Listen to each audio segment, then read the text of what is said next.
First, you must understand how this game's weapons work. If you click on the sidebar to the left of your screen, click on Game Settings, and enable Debug Mode. You will notice these green spheres surrounding your weapon. These green spheres, which I henceforth call damage points, are essentially your hitbox. I assume based on observation that these are the same, if not similar to a popular third-party resource titled Raycast Hitbox.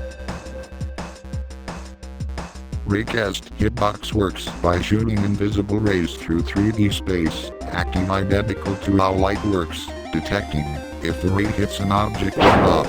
Damage points tells the game exactly where these rays should begin casting, and I assume there are some configurations that tell the game how long these hitbox should remain active. Thankfully, there is a video out there that explains this very thing. I will link it in the description. Additionally, these rays are dependent on your device's frames per second, or FPS. As the rays move throughout 3D space, it uses your FPS as a frame to base its time on. So the less frames you have, the worse your hitbox tends to be. The same is said for your ping, the delay between your device and the nearest Roblox server. You end up having less range and less time to respond to threats in game. This is all due to that the hitbox system runs in server-side, communicating your actions from your device to the server, before eventually executing it and confirming that it did happen. It prevents exploiters from lag switching, and ultimately it's fair for both sides. However, the downside is obviously it punishes those on low-end devices severely. Since you know how it works, we can now get back to the weapons.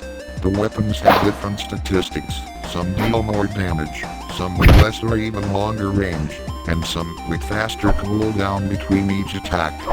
You should check out the KB Wiki that contains almost everything you need to know about said weapons. You can take advantage of the quirky mechanics of certain weapons and combine attacks from one weapon with another. By far the most popular is the katana inside combo, probably the most odd besides the machete and chainsaw when done right. The first two slashes of the katana lunges you forward to catch up to two tractions who try to run, and the side protects you from being grabbed. You can quick switch between the two, like so.